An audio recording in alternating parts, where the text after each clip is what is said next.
be removed and the constitution should be changed, and like other IS officer, IPS officer and other officers catch hold by the CBI or by the ED, etc. The same method should be applied to the judicial officers now, to the High Court and Supreme Court judges. There is a corruption, no doubt in it. Earlier, I can say the former Chief Justice Markandeya Katju had said that the 90% corruption is there in the judiciary. It is not me who is saying, but I don't agree at that time with him also. But honest judges are suffering at the moment. The honest judge, there is no dearth of honest judges in the High Court. In various high courts, good judges are there, excellent judiciary of the country, but unfortunate incident of some people are now spoiling the name of the country as well as of this institution. Mr. Manan, what can be done? Because this is certainly not an answer, and you are saying that this requires a change in the constitution so that the criminal proceedings can be introduced to it. No, the criminal prosecution can't be done in the for the judges, so far as Supreme Court, High Court judges are concerned. But now the time has come. Earlier there was one Ramaswamy's case.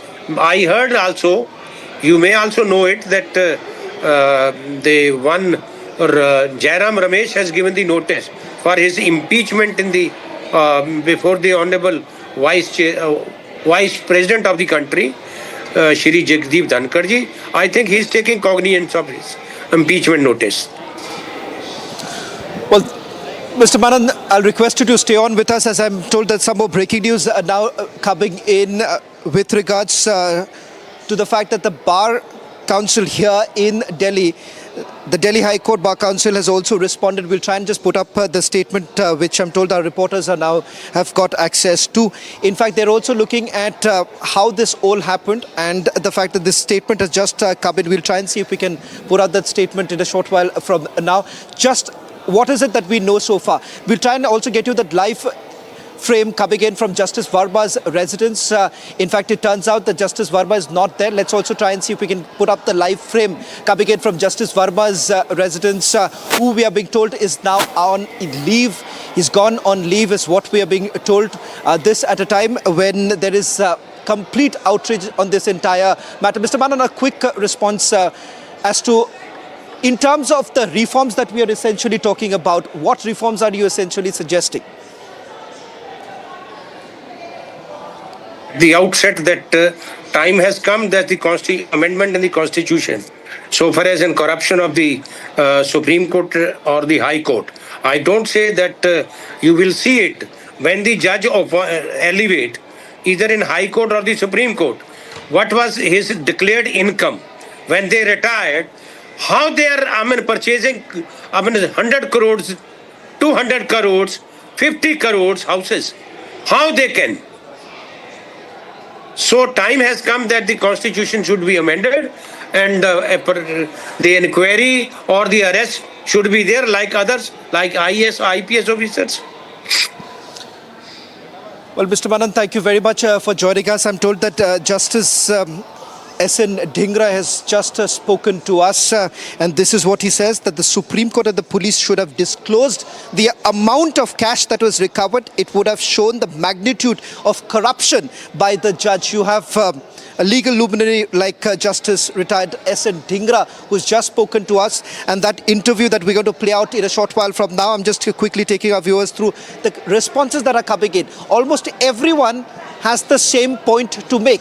What was the need to hide the cash amount? Because till so far, what we have essentially seen that there was no mention of it. And this reporting that we are doing right now, we are putting out the number also because this is what is suspected. Sources had already indicated that it was roughly around 10 crore. And now the High Court Bar Association has put out the number saying it is 15 crore rupees. If that's the amount, then why is it that they haven't made a mention of it? There are also more responses now coming in. Let's just play the number.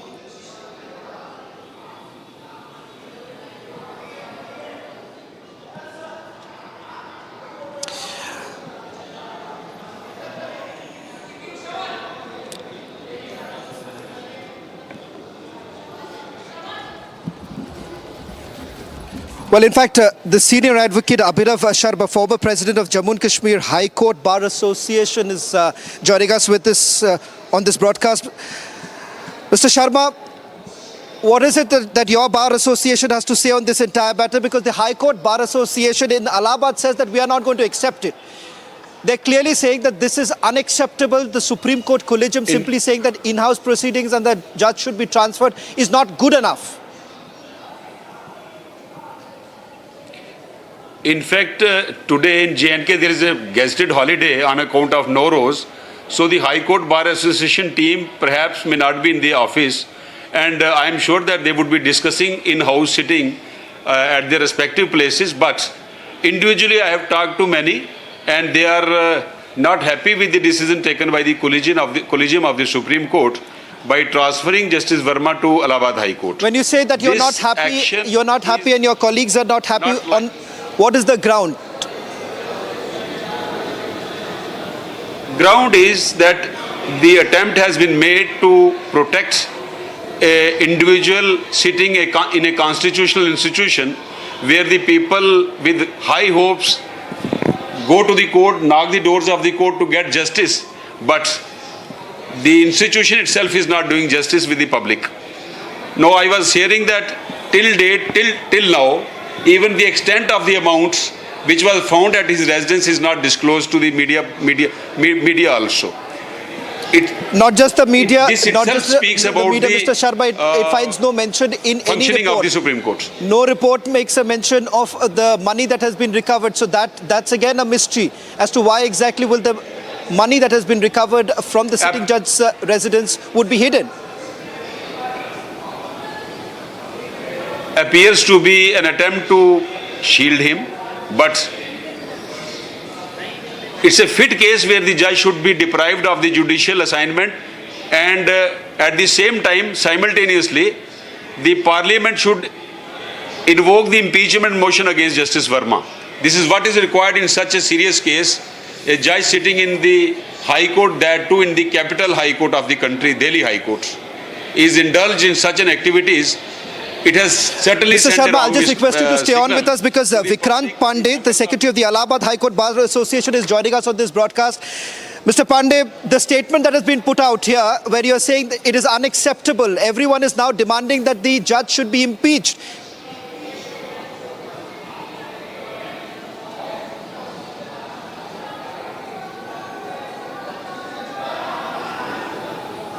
Mr. Pandey, if you can hear me, the statement that the Bar Association has put out, and now several of your colleagues are now coming up and saying that this is not enough.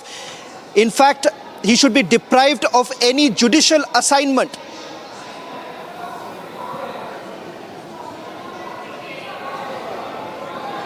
We'll try and reconnect, Mr. Sharma, we'll try and reconnect with the High Court Bar Association in Allahabad because they are the first bar association to have already put out a statement. I'm told that the other bar associations are also mulling over this entire issue. You were saying that he should be completely deprived of any sort of assignment, and perhaps that sends the message. But is that really enough? And I'm saying it with sense of responsibility because situation may arise that he himself demit the office, but that would not be appropriate. He should be impeached immediately.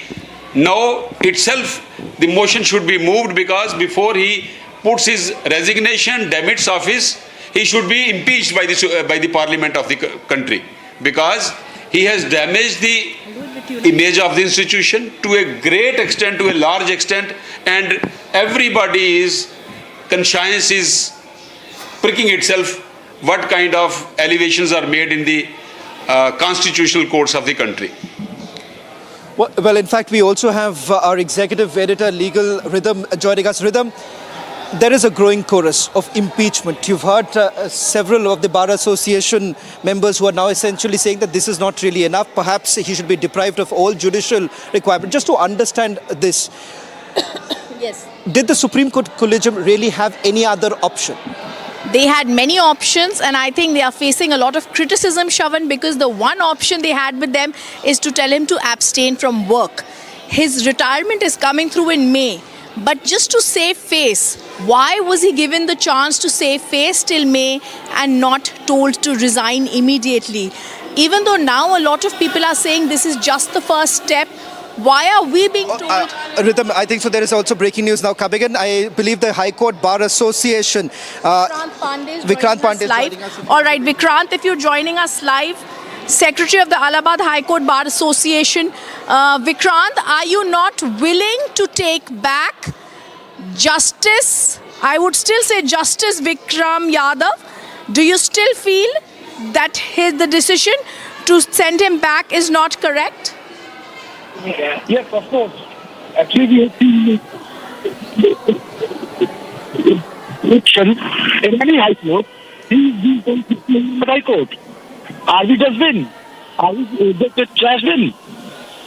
We are not supposed to carry over the subject who is facing the corruption charges. Why not to transfer another high court? Why to Allahabad High Court only? Mr. Pandey, almost everyone, all of your colleagues are now calling for this, that he should have been completely deprived of any judicial assignment. Pardon, I couldn't understand. What are you Many saying? of your colleagues are today demanding that he should have been deprived of all judicial assignments. Move towards impeachment is the growing chorus. Yes, we demand for it. We demand for the impeachment because the judge is facing the corruption charges.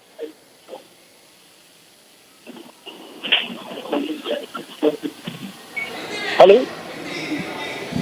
Vikrant जी, जो सवाल पूछना चाह रहा हूं वो ये है कि जिस तरह से इस पूरे प्रोसीडिंग्स को लेकर रिपोर्ट में कोई मेंशन नहीं किया जाता कि कितना पैसा रिकवर किया गया। दूसरी बात, ये लोग कह रहे हैं कि आखिरकार ऐसा क्या हुआ था, क्या छुपा रहे थे कि आप ये भी नहीं बताएंगे कि कितना पैसा रिकवर हुआ है। आपकी आवाज थोड़ा सा क्लियर नहीं आ रही है, फिर से बताएंगे क्या कर रहे हैं। विक्रांत जी, सवाल लोग ये उठा रहे हैं कि जो फायर डिपार्टमेंट ने रिपोर्ट बनाई है उन्होंने ये कहीं नहीं लिखा कि कितना पैसा रिकवर किया गया है। तो सवाल ये उठता है कि आखिरकार क्या छुपाने की कोशिश की जा रही है। देखिए, कुछ ना कुछ रिकवर हुआ है, उसके बारे में तो क्लियरली कुछ बताया जा रहा है और ना ही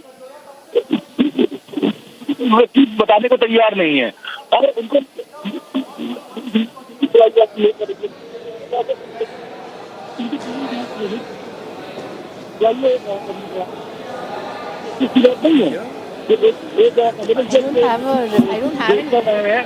करप्शन चाहिए, वो उनको भेज दिया जाए पिछले 3 साल की जल्दी करप्शन चार्जेस भेज देते हैं, तो भेज दी जाती है।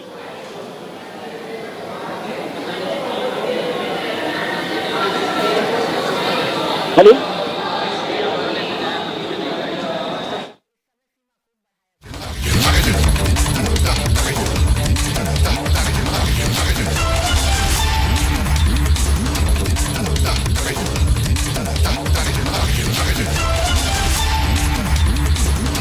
I'm patched with Anil Tiwari. Allahabad High Court Bar Association is patched with us. Anil Tiwari, if you can just tell us, the decision of the Collegium says he will be sent back to the Allahabad High Court. आपने एक यहाँ पे bar association का statement निकाला है जिसमें कहा है that Allahabad High Court is not a trash bin. That means that this is not something you are ready to accept.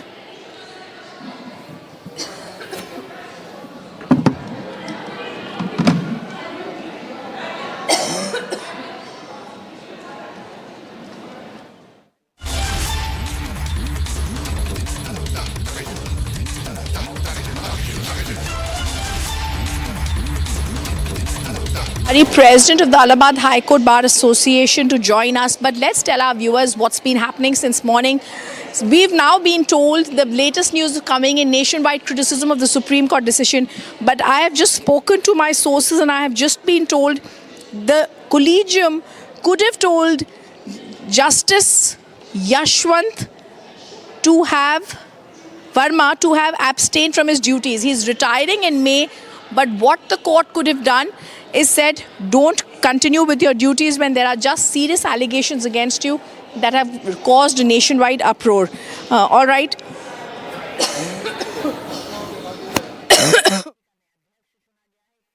Speaking, Anil Tiwari, President of the Allahabad High Court Bar Association, is patched once again. But before I go across to him, the stop focus continues with us as the Supreme Court decision of an in-house inquiry being openly questioned, as nothing has ever come out of an in-house inquiry in the top court. Never have they taken a decision which has shown any good. We're back with the stop focus after a short break. Stay on with us.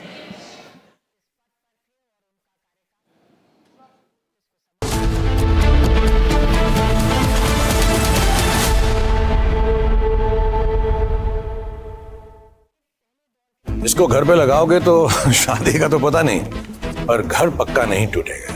Rungta नहीं तो घर strong नहीं। Rungta steel TMT बार एकदम solid. पहाड़ों में एक hiking stick भी बन सकती है। The biggest talking point of the country is the SSR Disha Salian double murder case. Yes, ladies and gentlemen, my conviction, my very strong belief is that Sushant Singh Rajput and Disha Salian were part of a very influential, well orchestrated and very elaborately covered up double murder in Mumbai. An enmeshment of dangerous politicians, police, and a very, very, very influential network within the crime nexus of Mumbai with deep access at that time to the corridors of power. They murdered Disha and SSR. Ladies and gentlemen, I said it then as loudly as I say it now. The thing about the truth is that no chain can hold it, no shadow can hide it. Truth, ladies and gentlemen, will always walk free, unfettered.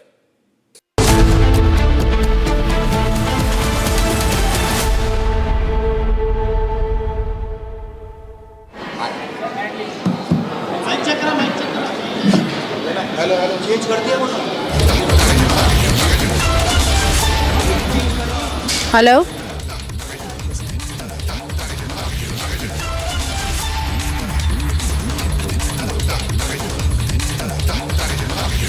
That's coming in right here on Republic TV. Nationwide criticism of the Supreme Court Collegium decision now. We're also going to be now joined, and I've been told we're joined by Rajesh Khare, Senior Vice President of the Allahabad High Court Bar Association.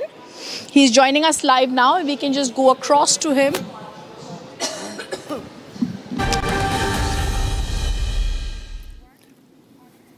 And this afternoon, the raging story, the breaking story, the developing story, and the story that all the country is talking about. We never speak about the judiciary because everyone in the media is scared about being pulled up for contempt. But what when the judiciary does something which should be questioned? And when the executive is yet to step in and the judiciary is doing things which makes the citizen feel that the faith in the judiciary is going to be eroded, that's when the media steps in. And I'm grateful that I am joined by India.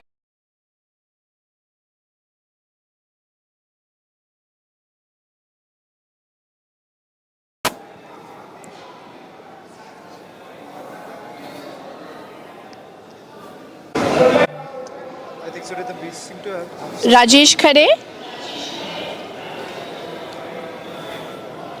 Rajesh Khare.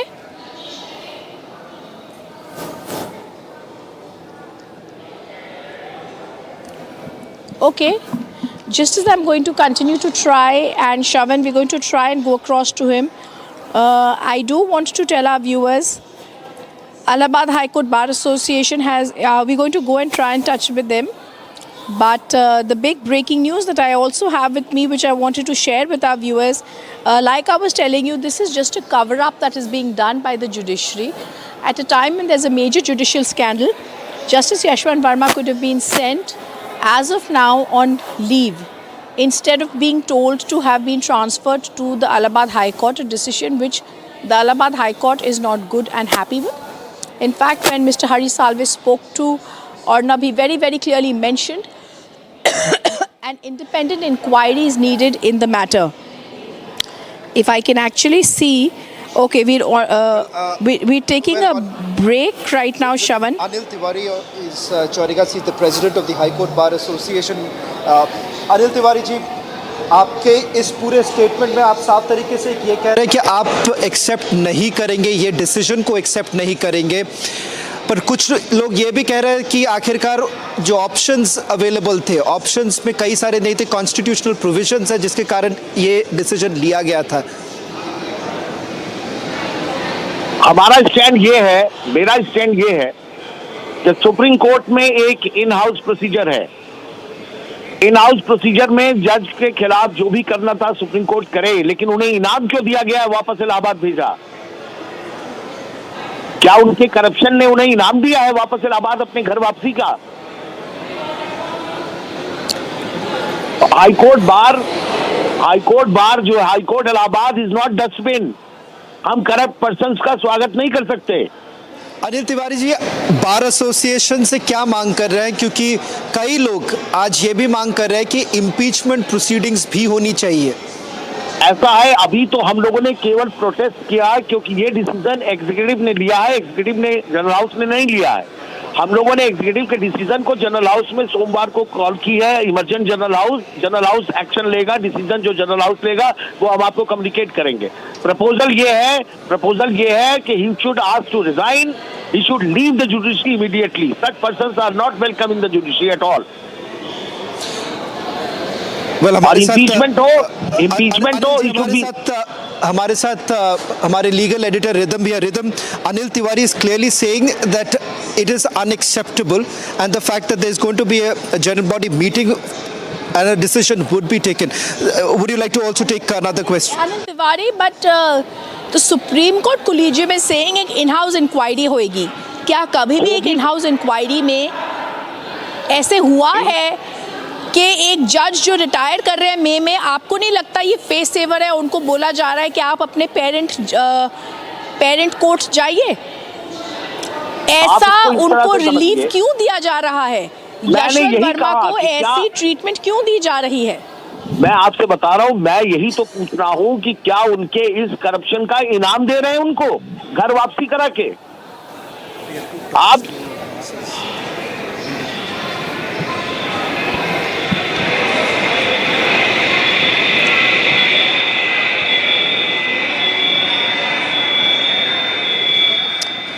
Well, in fact, we'll try and reconnect with him. One thing is very clear, there is a clear growing chorus rhythm, and that being that this is not really enough. In fact, a short while back, Harish Salve spoke to Editor-in-Chief Arnab Goswami. Listen.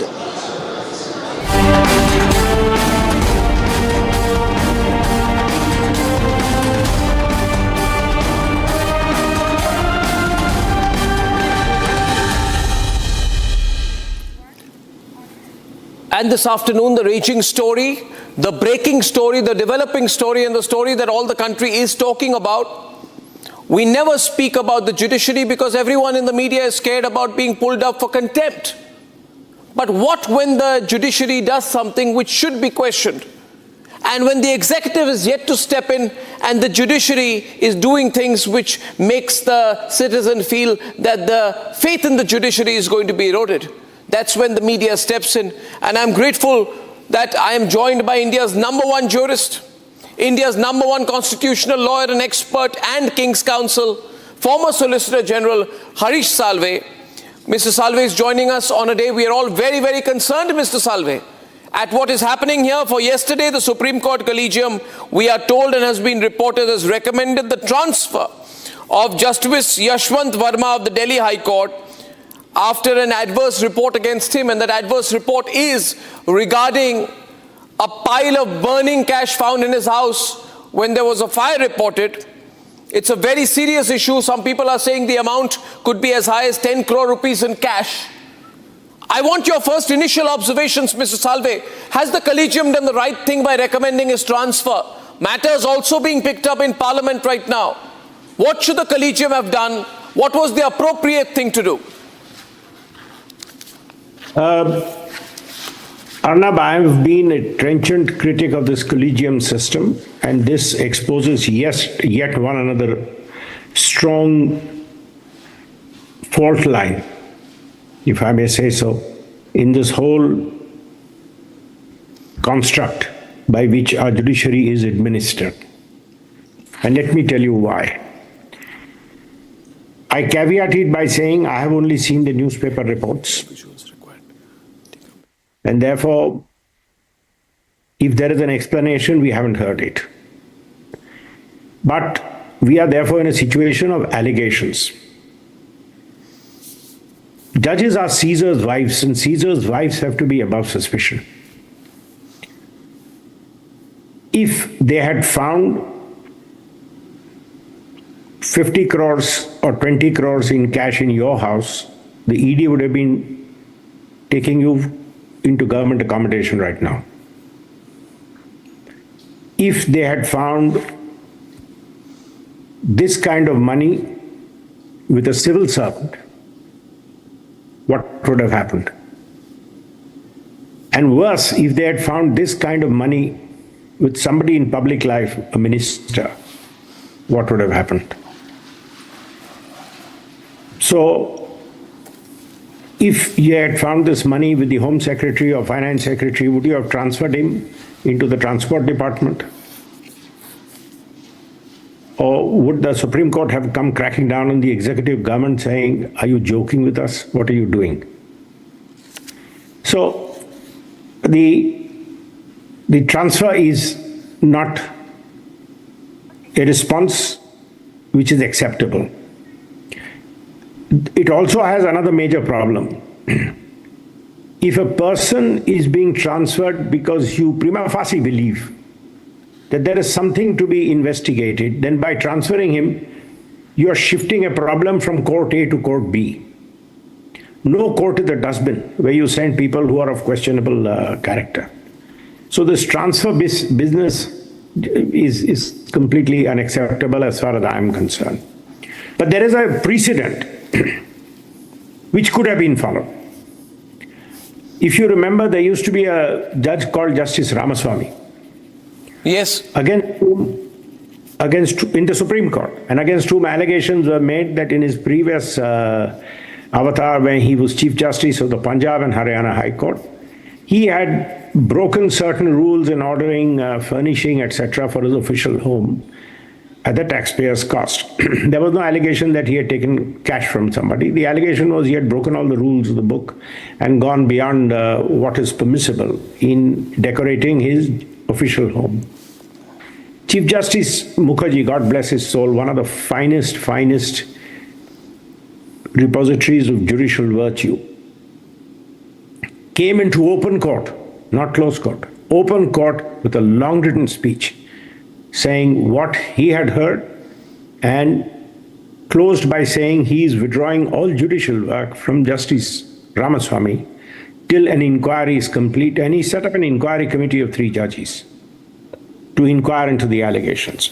They found against Justice Ramaswamy. The matter was then taken by way of an impeachment motion in Parliament. The rest, what followed, only established why Parliament cannot be trusted with these kind of decisions, because they get polarized on political lines. We had that instant. So one procedure was at least to recall all judicial work from these learned judge against whom there are these kind of allegations and order an inquiry. Now, who is going to conduct the inquiry? You don't have rules because you don't have a Judicial Accountability Commission. And you don't have a Judicial Accountability Commission because you strike down the National Judicial Accountability Law. So this is what is going on. And the executive, I'm sorry to say, is in a hapless situation. If they interfere, you will say they are interfering with the independence of the judiciary. If they don't interfere, they say they are standing by and letting the most co-equal institution being subject to these kind of allegations which will destroy public faith. And finally, Arnab, let me tell you, as we say over and over again, the judiciary has power, neither the power over the purse nor the power over the sword. The judiciary has one and only one repository of power, the power of public opinion. That's why, however headstrong, no government dares defy the judiciary in a democracy. If the people of India feel that the judges are not to be trusted, that will be the end of democracy as we know it in India. Sir, Please, why did this that is thought? at stake. So I would first, so to your opening remarks, I would say the executive is yet to step in. The judiciary in this case has let the people of the country down, and with the greatest of respect to the judges, I have no qualms in saying that. My question is this, sir. Prima facie, there is no question about the facts of the case, for there has been a cash recovery of what has been reported to be a huge stash of cash. We're told 10 crore rupees. Prima facie, the CJI-led collegium, Justice Sanjeev Khanna-led collegium, has accepted the charge because it has taken penal action by transferring him back to his parent court. But the action is obviously not what was necessary in the case. My very specific question to you, therefore, is, since prima facie the facts are proved, do you feel that the Supreme Court collegium led by Justice Sanjeev Khanna tried to underplay or conceal or sidestep the matter or brush the matter under the carpet by dealing with it among itself, hoping that the matter will not come up before the media or the court of public opinion? See, for me, Arnab, what has been done is wrong at so many levels. So many levels. It is wrong because that is double standards. If you are convinced that there is prima facie case for an inquiry, I'm not talking of conviction, prima facie case for an inquiry because of, if you're convinced that the allegations about recovery of cash are founded enough to take some action, then the only action has to be suspension from judicial office by withdrawing judicial work and an immediate inquiry by a fair and impartial body.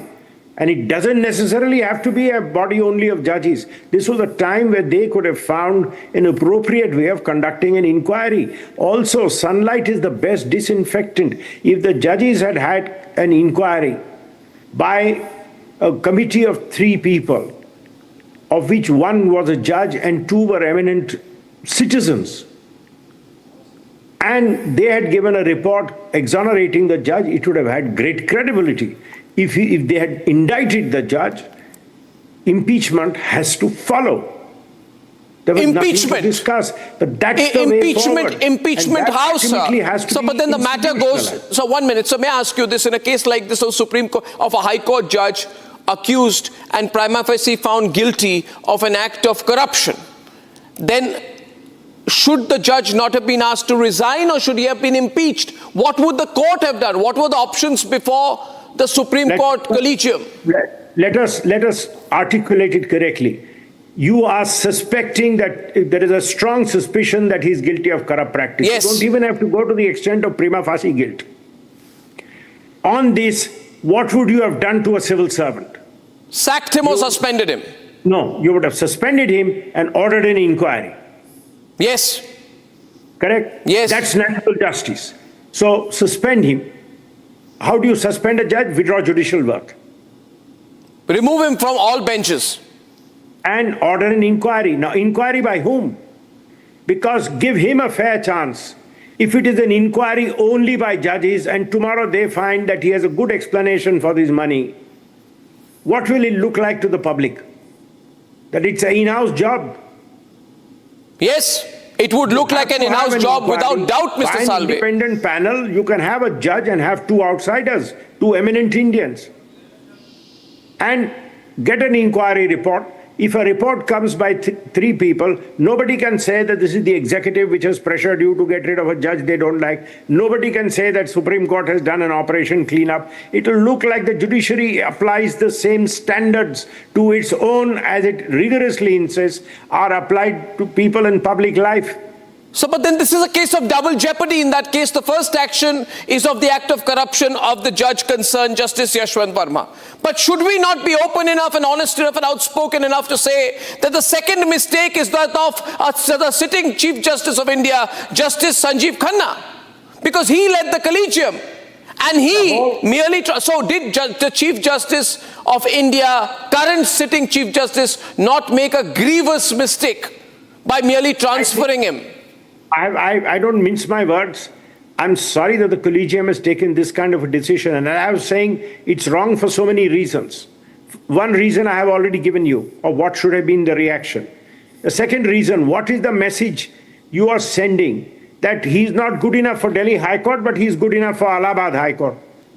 Is that not a disparagement of the Allahabad High Court? Absolutely.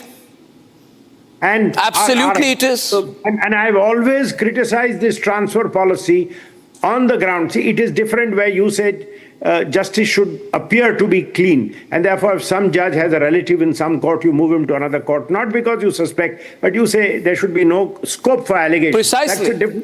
That's a different reason. Yes.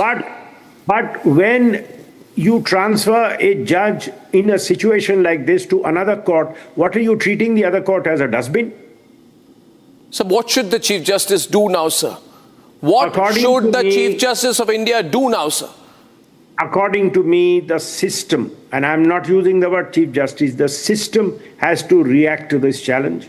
The challenge is to the Chief Justice, the challenge is to the government. Because I have always said that the responsibility for maintaining judicial standards cannot be left to the judges alone. This is the ground on which I criticize the NGAC judgment. The executive government has a vital stake. The elected representatives also have a vital stake in the survival of democracy. And democracy cannot survive if people lose faith in the honesty of judges. Incidents like this, where a judge is allegedly found with large sums of cash, speak the worst about the judiciary. Please, we need an inquiry. And an inquiry has to be by an independent body. Sir, but now I'm told, just breaking news now, as we speak of this minute, that the Supreme Court has said we will do, apparently, an in-house inquiry procedure. It has to be in-house, the Supreme Court says. We will have an in-house inquiry procedure while we transfer him, and he's been sent on leave for the moment, but he's not been removed from the bench. Is the Supreme Court doing the right thing, sir? See, the first thing is to make a mistake. The second thing is to double down on your mistake. If it is a case which calls for an in-house inquiry and if he has to be sent on leave, it is exactly what I am saying. You need an inquiry and you need to withdraw judicial work. Now, you may say we are sending him on leave. You can't send, the Supreme Court can't send a High Court judge on leave. The High Court judge has to take leave. You could have handled it discreetly where he would have applied for leave. And first thing they should have done is order an in-house inquiry. Now, I'm sorry, this in-house inquiry also is something which is not something which is the ideal in the situation. What does it look like to you, Arnab? So it looks terrible to me, sir. It looks terrible. It looks like a cover-up in-house inquiry. I'm sure if the in-house inquiry finds him innocent, you will be here tearing into the judges saying it's inside job cleanup, correct? So what I would, correct. So what I would say is that now that the court has decided that there's public criticism, to that, I'm saying in fairness to the alleged delinquent judge, they must have a open inquiry.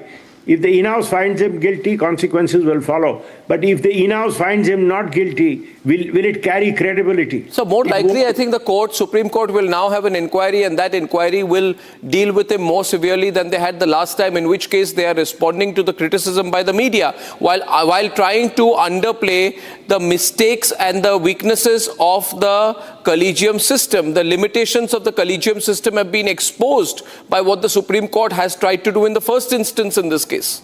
The in-house inquiry system was created by the judges to protect, because there are allegations against judges saying so-and-so judgment, somebody doesn't like a judgment which you've given, you're criticized saying that the judgment has been given under pressure or the judgment has been motivated by corrupt motives. Correct. So those kind of allegations fly thick and fast against any judgment which somebody doesn't like. Yeah. In-house inquiry for that is okay. Or you have whispers about certain people, in-house inquiry is okay for that. This is a case which I wish a democracy never had seen. But it is a case which a democracy is seeing. We need to cope with this. Here in public gaze, in front of firefighters and policemen, it is alleged that a large sum of money was recovered. Isn't that the allegation? Yeah. So this is an allegation in public gaze. This has to be addressed in public gaze. So, but the It collegium can't be system, done by an in-house procedure. it's in the public gaze. The collegium system has been criticized for being such an opaque system, sir. No public scrutiny. You've criticized it. You came on my program. You came on the Republic Summit last year, sir. You remember, and you were very brutal in the way you pulled it down. But this whole system, this whole uncle judges syndrome, this whole system of let's work everything out among ourselves, and if anyone questions us, media, government, executive, or even Harish Salve, we'll say, oh, we don't need this external interference, everything is impure, we're the only pure people, we think purely within ourselves, we don't want external oversight, we don't want external input. But even when a judge is found with 10 crore rupees in his house, we will merely transfer him, saying that we have to just give him a mild reprimand. That's what the Supreme Court has done, sir, in this case. A mild reprimand, which it will now turn into an admonishment because it's being discussed on Republic and all media channels. As I said, this decision is wrong at so many levels. It's not right because it doesn't carry credibility. It's not right because a whole system is put on a question mark and you have to rise above this.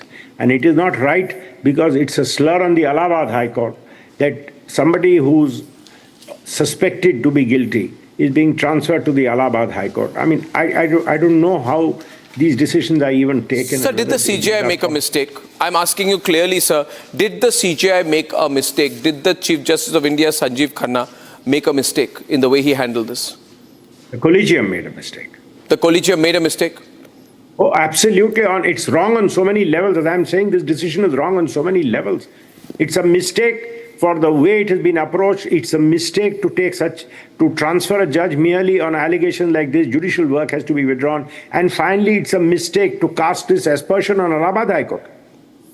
So, but in any case, always when a mistake happens, there are penalties and there are punishments. What is the punishment in this case for this collegium? Or are they above punishment or penalty? And the first thing you do is acknowledge a mistake. All of us make mistakes in life, especially when you're confronted with situations which are unprecedented. All of us make mistakes in life.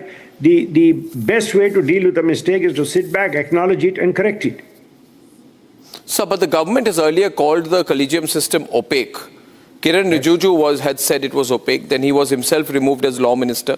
The Vice President Dhankar had reportedly backed the call. But the Supreme Court said that we are the final arbiter under the constitutional scheme. Problem, Arnab, when you talk of opacity, the system is such it has to be kept opaque. And that's why the system is so wrong. Let me tell you why. If you are considering somebody for judgeship, the kind of discussions which you have are such that do not satisfy the rigor of a proper inquiry into the fitness of a person for judge.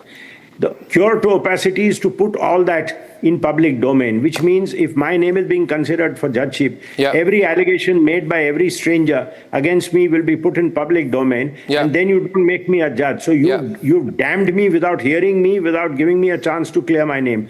That system is incapable of functioning. That system has to be opaque, and opacity. But the Supreme Court kicks it out, sir. Every time there is another way of doing it. Every time they kick out, even Chandrachud kicked it out when there was a plea to seek abolition of the collegium system. Of course, this will have to be a fresh constitutional amendment with political unity.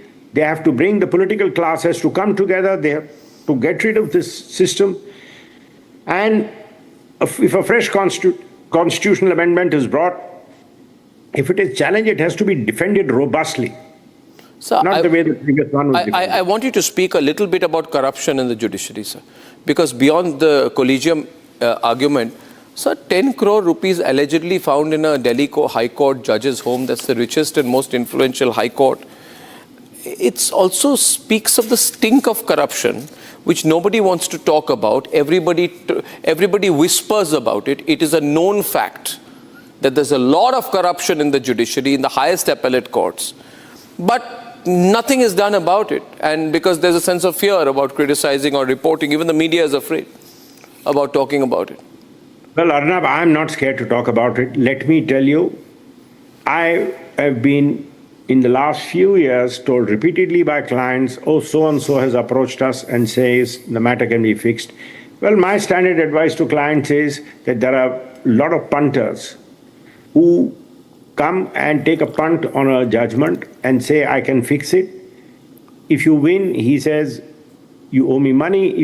If you lose, he says, sorry, I tried, but it didn't work. So I start with that caveat.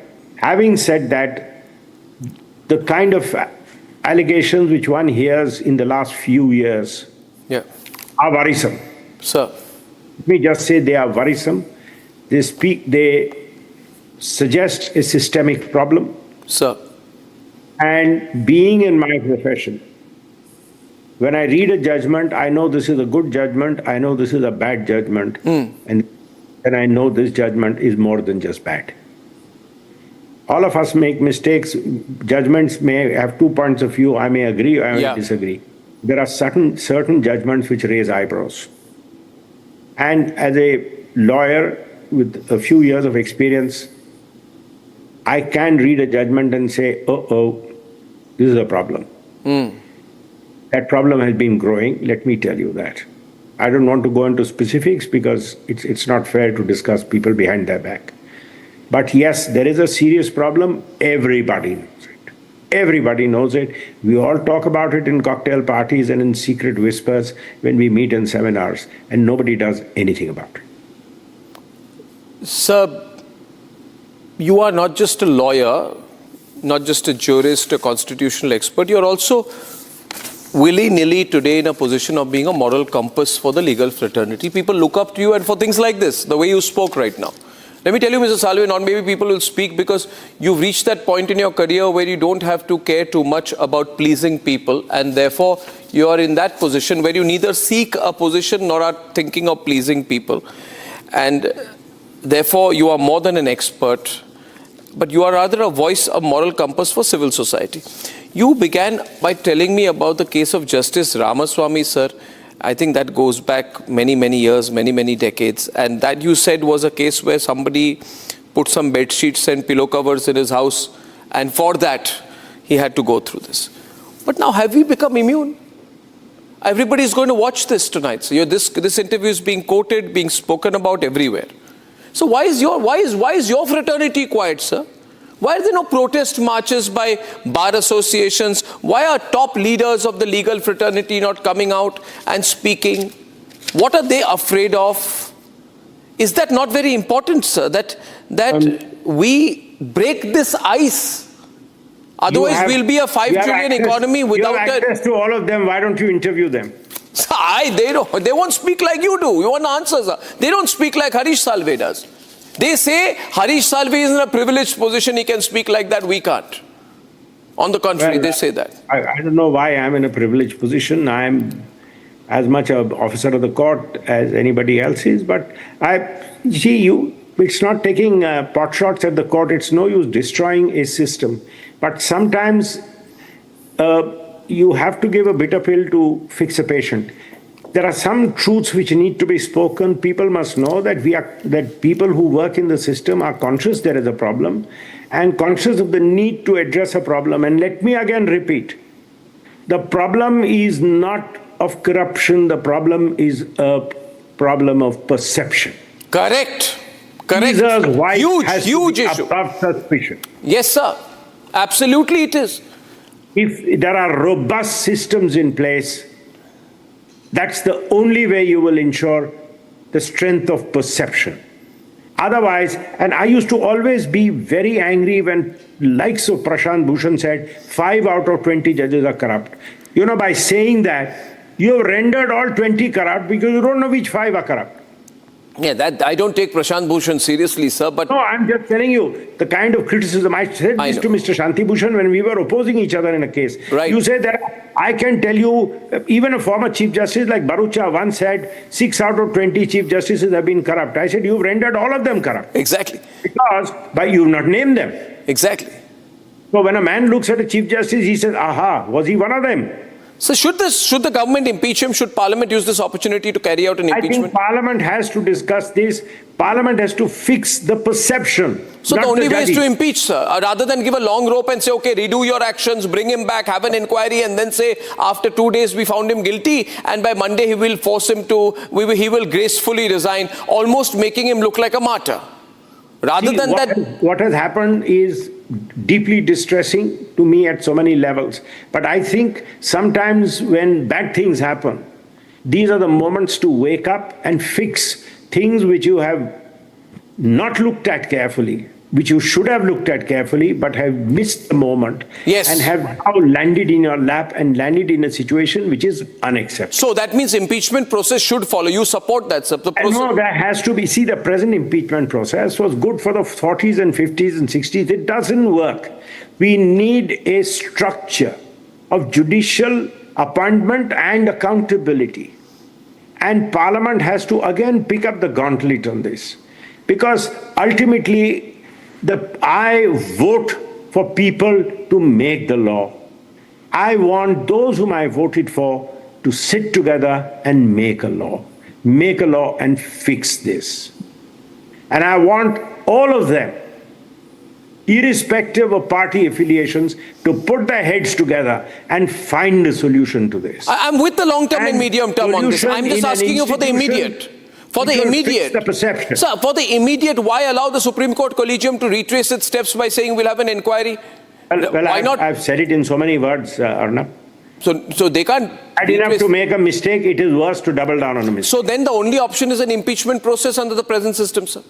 Not impeachment process, as I've said, if speaking for myself. Yes. Sacking. Thank God I will never be in that position because I'm 68, I'm past the Supreme Court age. But if I was in the Supreme Court, I would have recommended this is a moment where we need an independent inquiry.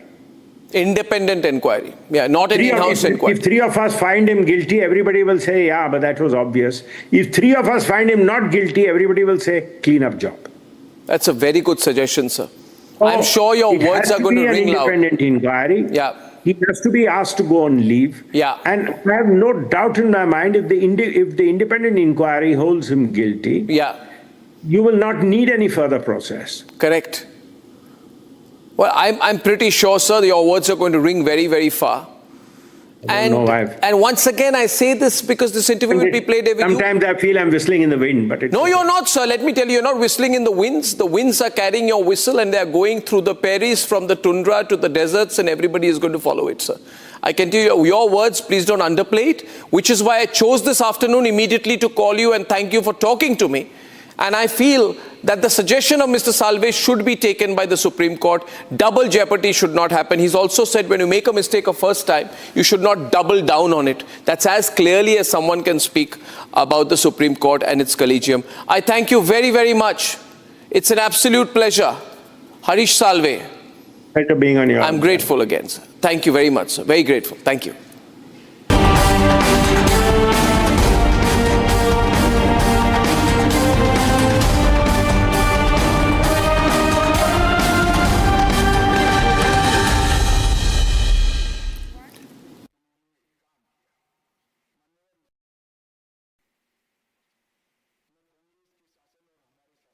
QS and THE, the world's foremost university rankings organizations, have ranked Amity amongst the top 3% universities globally, making it among the very few Indian universities to be included in both rankings. Yet another top ranking for Amity University. An example needs to be made of a man called Fahim Khan, who's the Nagpur city president of a small party, so-called party, called the Minorities Democratic Party, which led the Nagpur riots. Ladies and gentlemen, Fahim Khan led the Nagpur riots. Fahim Khan is the leader of an Aurangzeb fan club, and he has deliberately tried to instigate Hindus by calling the fanatic, anti-Hindu, genocidal Aurangzeb as Alamgir Hazrat. Why is he calling him Alamgir Hazrat? A term of great reverence for a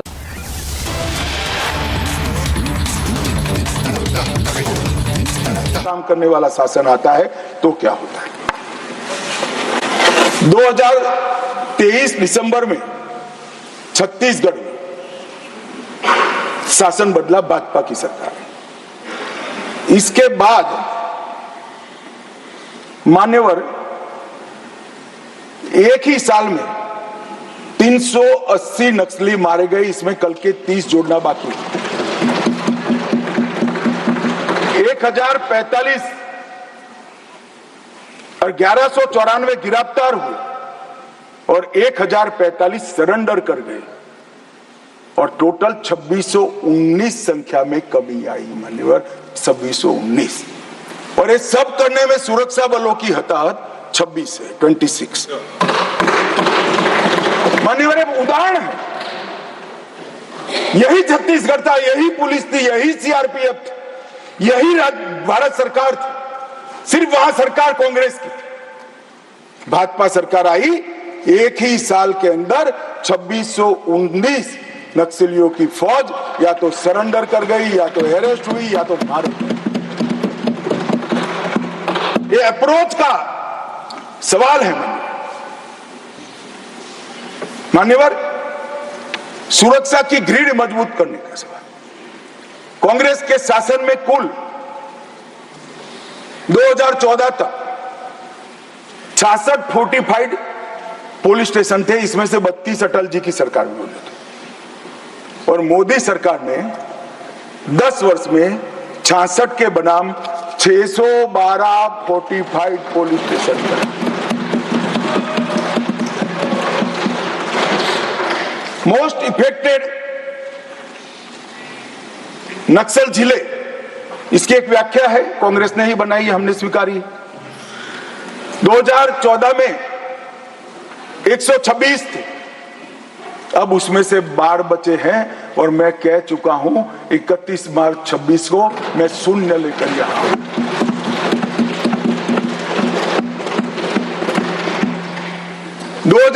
में नक्सल घटनाएं घटी है ऐसे police station 330 थे, अब सिर्फ 104 रह चुके हैं।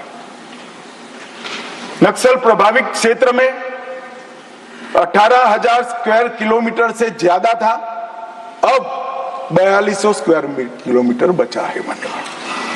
और नाइट लैंडिंग हेलीकॉप्टर हेलीपैड्स एक भी नहीं थे, हमने 68 बनाए हैं। कैंपों की खुलने की संख्या दयनीय है, मैं बताना नहीं चाहता क्योंकि बातें विदेश में भी जाती है, मगर हमने 5 ही साल में 302 नए सुरक्षा कैंप खोलकर पूरे एरिया को सुरक्षा की। फाइनेंशियल चॉकिंग करने के लिए मान्यवर हमने एनआईए और ईडी का उपयोग किया, कई करोड़ रुपया इनके जब्त करे, पीएमएलए के केस कर उनके फाइनेंसरों को जेल की सलाखों के पीछे डाला।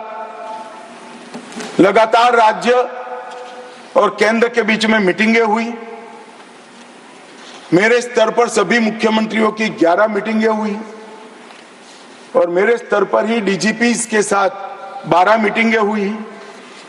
हमने डायनेमिक रणनीति बनाई, स्ट्रेटेजिक लोकेशनों पर सुरक्षा बलों को तैनात किया, और मान्यवर विकास तो वहां पहुंचना चाहिए।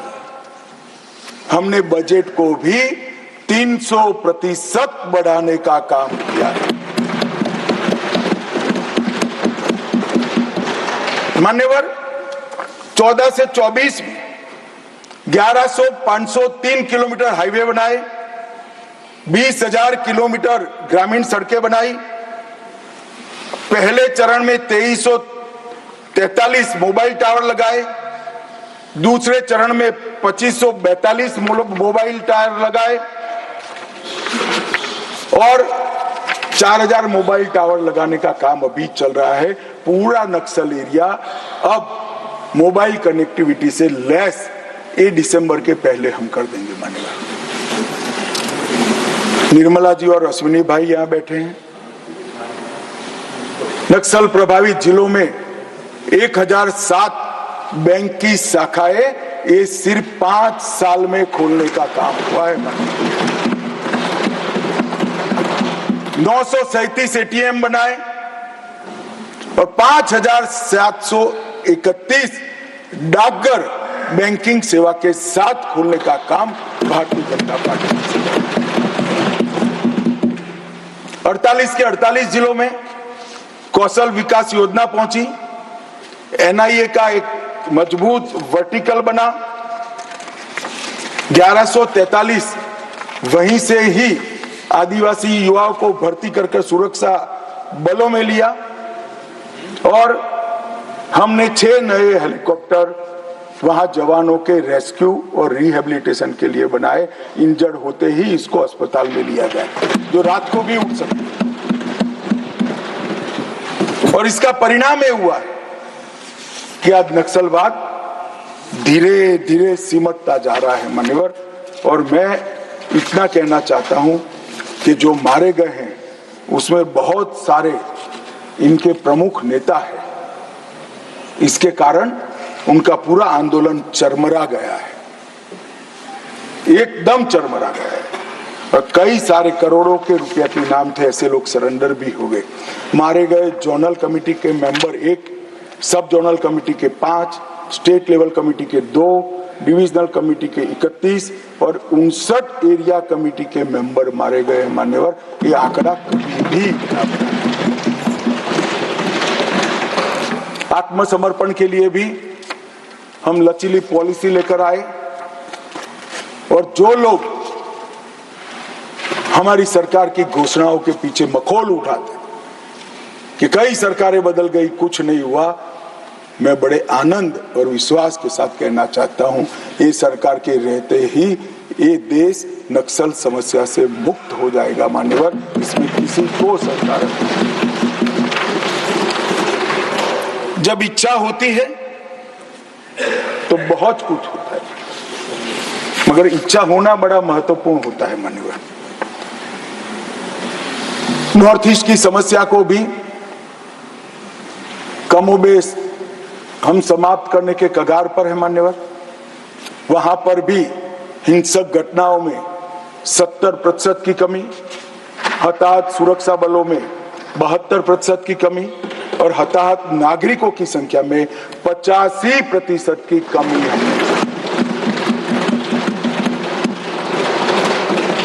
हमारी सरकार आने के बाद हमें सब हथियारी ग्रुपों से बातचीत की मान्यवर। 19 से अब तक 12 महत्वपूर्ण शांति समझौते किए। 2020 में एनएलएफडी के साथ, 21 में ब्रू रियांग के साथ, 22 में कार्बी के साथ, 2022 में आदिवासियों के साथ, आदिवासी संगठनों के साथ, 2022 में असम मेघालय अंतरराज्यीय सीमा का समझौता, 2023 में डीएनएलए, यूएनएलएफ और उल्फा का समझौता, असम और अरुणाचल प्रदेश का अंतरराज्यीय सीमा का समझौता, 24 में त्रिपुरा के साथ समझौता, एनएलएफटी और एटीटीएफ के साथ समझौता। कुल मिलाकर मान्यवर 10,900 युवा हथियार डालकर मेन स्ट्रीम में आए हैं। मैं अभी बोडोलैंड जाकर आया हूं मान्यवर।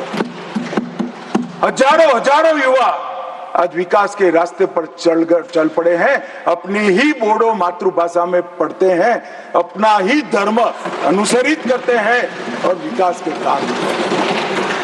ये बोडोलैंड का समझौता जब हुआ तब सब मजाक उड़ाते कि समझौते धरे के धरे रह जाएंगे। आज मैं कार्यक्रम देख कर आया हूं, मोदी जी गए, 5 लाख बोडो युवा, वृद्ध, अबला, नागरिक सब। मैं कुछ दिन पहले ही बोडोलैंड जाकर आया हूं मान्यवर। परिस्थिति बदल गई है। आसाम के अंदर 5 लाख करोड़ का इन्वेस्टमेंट का एमओयू होता है। एक आसाम के अंदर इंडस्ट्री एक जमाने में स्वप्न माना जाता था, आज वहां पर शांति है मान्यवर। अब सपा की परिधि को भी 70% तक हमने कम कर दिया है। और मान्यवर ब्रू पुनर्वास समझौता जो है, मैं सदन का ध्यान जरूर देना चाहता हूं, क्योंकि अपने ही देश में मिजोरम से भागकर त्रिपुरा में बिल्कुल दयनीय जीवन जीने वाले अपने ही आदिवासी भाई थे मान्यवर। एक घर में, एक झोंपड़ी में, घर तो क्या होता है, एक झोंपड़ी में 18 लोगों का परिवार रहता था मान्यवर, और राहत के नाम पर यहां से पर व्यक्ति 2 किलो चावल जाता था। हमने सबके सब 37,000 ब्रू रियांग परिवारों को 150 यार्ड का घर दिया, एक सामुदायिक भवन दिया, स्कूल दी, हेल्थ केयर का एक पास में ही दवाखाना दिया, और सभी घरों से 2 युवाओं को स्किलिंग कर आज उनको स्वरोजगार की दिशा में आगे बढ़ा रहे हैं। मैं 8 महीने पहले वही क्षेत्र को देखकर आया हूं जो मैंने 5 साल पहले देखा था। आसमान जमीन का फर्क पड़ा है, और सारे ब्रू रियांग भाई दोनों हाथ जोड़कर अपने ईश्वर से नरेंद्र मोदी को दुआ देते थे, मांगते थे कि भगवान भला करे। 6,935 परिवार, 37,584 लोग, उनको नर्क के जीवन से बाहर निकालने का काम नरेंद्र मोदी सरकार ने किया। ये जो कहते हैं ना संवेदनशीलता चाहिए, संवेदनशीलता क्या होती है, थोड़ा समय निकालकर ये ब्रू भाई के घर पर जाकर एक चाय पीकर आइए तो मालूम पड़ेगा संवेदनशीलता क्या होती है। मान्यवर, हमने विकास के बजट में भी 153% की वृद्धि की।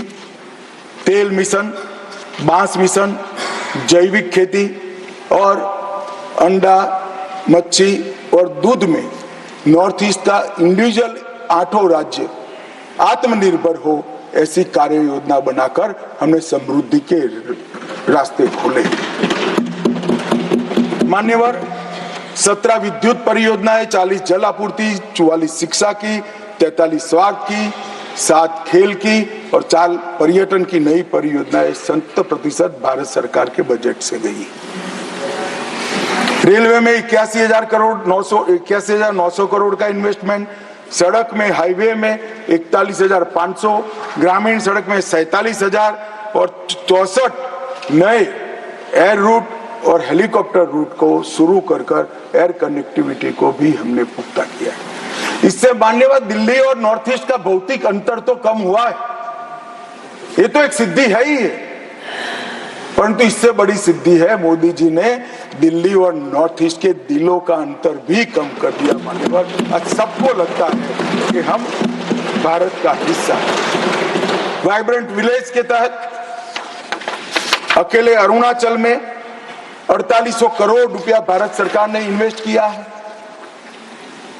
चोटियों पर बसे गांव जो मानते थे कि हम भारत का अंतिम गांव है, मोदी जी ने एक बड़े सरल शब्द से भारत के अंतिम गांव को भारत का पहला गांव देख लिया।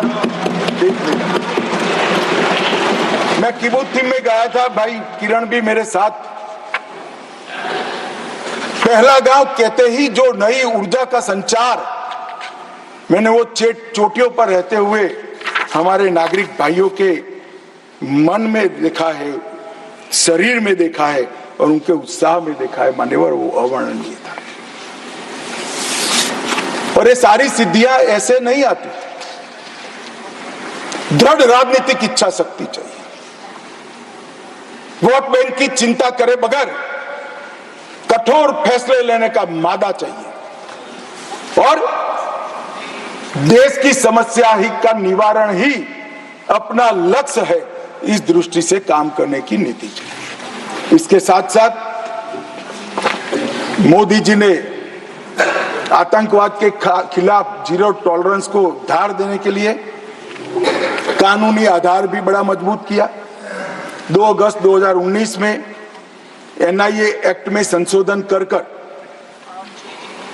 नए अपराधों को समाये, विदेश में भी जांच का अधिकार मिला, यूएपीए में भी संशोधन कर दिया गया, आतंकवादियों की संपत्ति जब्त करने का हमें अधिकार मिला, व्यक्तियों को भी आतंकवादी घोषित करने का अधिकार मिला, डी रेडिकलाइजेशन के प्रयासों को भी कानूनी ताकत देने का काम हुआ, मैक को रिवैम्प किया गया, मैक के अंदर साइबर सुरक्षा, narco terrorism, gun running, organise crime और उभरते हुए कट्टरवादी हॉटस्पॉट मैक के रिपोर्टिंग का हिस्सा बनाए गए। नेशनल मेमोरी बैंक बनाया गया और नए जो संशोधन करे, मुझे बरोबर याद है,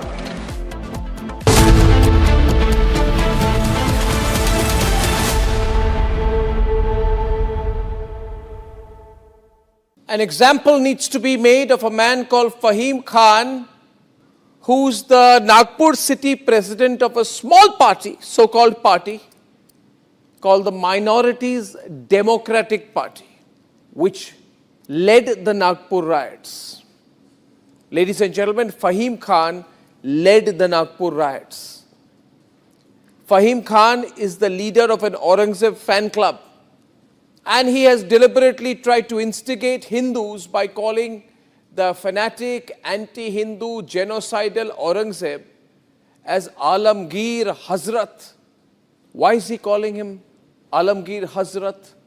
A term of great reverence for a killer Mughal who massacred Hindus and Sikhs.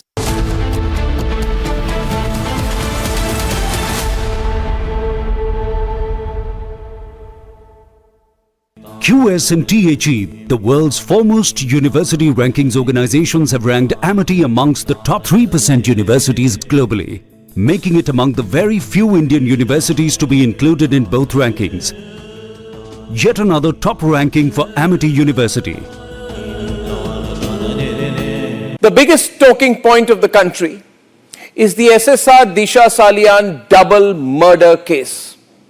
Yes, ladies and gentlemen, my conviction, my very strong belief is that Sushant Singh Rajput and Disha Salian were part of a very influential, well-orchestrated and very elaborately covered up double murder in Mumbai. An enmeshment of dangerous politicians, police, and a very, very, very influential network within the crime nexus of Mumbai with deep access at that time to the corridors of power. They murdered Disha and SSR. Ladies and gentlemen,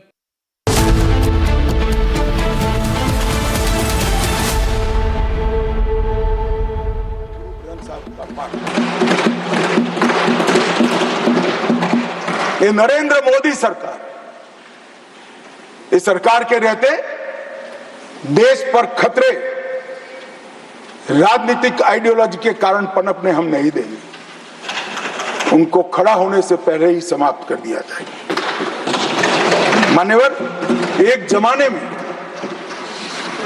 आतंकवादियों का listing से उनका मृत्यु या arrest तक का आयुष्य 2 साल और 3 महीना था। आज कुछ दिनों का बच गया है, कुछ दिनों का।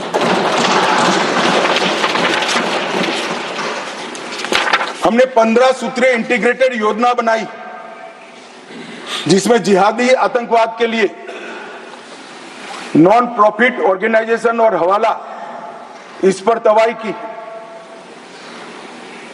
वामपंथी उग्रवाद, कश्मीरी उग्रवाद, कश्मीर के अंदर उग्रवाद, fake Indian currency note, narcotics, narco terror का लिंक, खालिस्तान समर्थक उग्रवाद, रेडिकलाइजेशन के प्रयास, फाइनेंसिंग और अवैध हथियारों की तस्करी।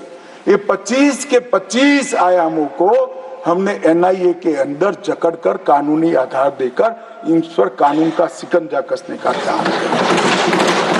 ह्यूमन ट्रैफिकिंग का देश की सुरक्षा के विरुद्ध उपयोग, साइबर आतंकवाद, विस्फोटक पदार्थ अधिनियम का उपयोग, आर्म्स एक्ट में अमेंडमेंट और ये सभी को एनआईए के दायरे में लाने का काम। एक संपूर्ण सर्कल हमने पूरा किया है। जहां से भी देश की सुरक्षा को खतरा हो सकता था, वो 25 की 25 चीजों को एक सर्कल में लाकर एनआईए के अधीन किया है। और मान्यवर, एनआईए में 1244 पद हमने सृजित किए, 16 नए ब्रांच खोले, 2 नए जोनल कार्यालय खोला गया। इसके साथ साथ